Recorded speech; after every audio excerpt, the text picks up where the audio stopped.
I would have never known had I not seen it with my own eyes. The Dreamcatcher. Not the things we hang in our windows, those awful summer camp craft projects made of sticks, ropes and feathers and such. No. The Dreamcatcher, whom nobody has dared to see, imagine, or come to understand. To call it a person would be an insult to all things real. And then again, it is as real as the people it claims. More so, the children. You see, I had lost my child many years ago. Lost in the true sense, to the unknown. As he played in the woods behind our cabin in the rural hills of Maine, a place so remote we typically went months during the winter sheltered in our modest log cabin, living off the earnings we had saved throughout the summer, on rations and supplies we stocked in the fall. It all happened one cold and crisp autumn day. One of the last few a child his age could go out and play before the winter confined us. He begged me to go play outside, knowing how once winter sank its teeth into the air, he would have little or no chance to run and play. Understanding this, I allowed it, as we worried not of strangers, as there were none to worry about. I was preparing some of the food we would need preserved for the upcoming solitude, as he exited the house for the last time. After about an hour or so, I failed to hear the distant sounds of childlike imagination being brought to life through stick swords and tree monsters. I looked out the window and saw nothing.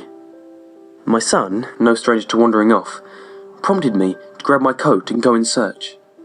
After about 5 minutes of calling his name, "Charlie! Charlie! Charlie!" I began to panic. 3 weeks, 5 police searches and 2 helicopter flyovers later, the storm hit. Charlie was lost, and all efforts to search were called off. I was alone. I had nothing to comfort my thoughts but the chance that somehow, some way, he was still alive. Out there, somewhere. Chance, like a candle in a hurricane. Then the dreams began. At first, they woke me, blurry visions of being half awake. Not so much the sight, but the sounds. Charlie calling for me. "Daddy? Daddy?" Only to come to my senses and plunge back into that despair. More than once, I thought of ending it all. But that candle, that fucking candle would not go out. I could only think of one worse fate than the loss of my son. That would be to leave this world, only to have him return. I could not let that happen. I had to know.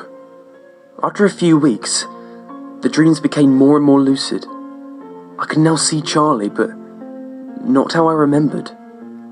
Almost like a ghost, transparent. But unlike a ghost, all grey and muted. He was golden, almost like looking at a light bulb through a piece of parchment. He called for me. "Daddy, Daddy, I'm here. I'm here with the Dreamcatcher." I now had a new tormentor, my own mind. It was now March and the weather finally broke. An entire winter of merciless wind and snow. Piled high, well above the edges of the roof, was the remnants of the worst winter anyone can recall. I needed to get out. Months of dreaming and pacing and planning. What would I do? Where would I go? Nobody to calm my already shaken nerves. Nothing to keep me grounded. Was I mad? Perhaps, but it would not stop me from trying.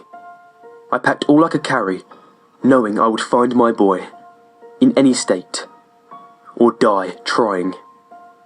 The first few days' trek carried me deep into the forest. I spent a good week, or what seemed like it, wandering farther into the unknown. I had no sense of direction or care for it anyway. After all, I was searching for something that had no location. Each gust of wind brought me in a new direction. A faint whisper of, "Daddy, I'm here. Daddy, I'm here." Was it real? or just a cruel residue of my dreams? At this point, I cared not.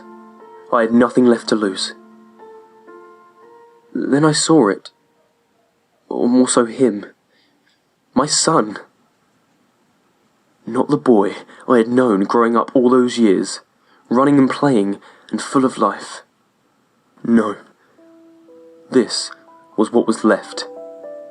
Hung between two trees, by hands and feet, was the skin of my child, pulled taut and hardened by the cold, blustery winter. As I approached, the sun shone from behind, creating the warmest glow I had ever seen. Fiery gold piercing through the holes that were his eyes and nose and mouth. I stumbled, devoid of all energy to face him, as I wept, knowing he was gone, and in the cruelest way, a gentle breeze blew from the direction of the sun behind him. His hide softened and bowed to the breeze, filling his empty shell with form. The wind whispered through his mouth, "Daddy, I'm here. I'm with the Dreamcatcher."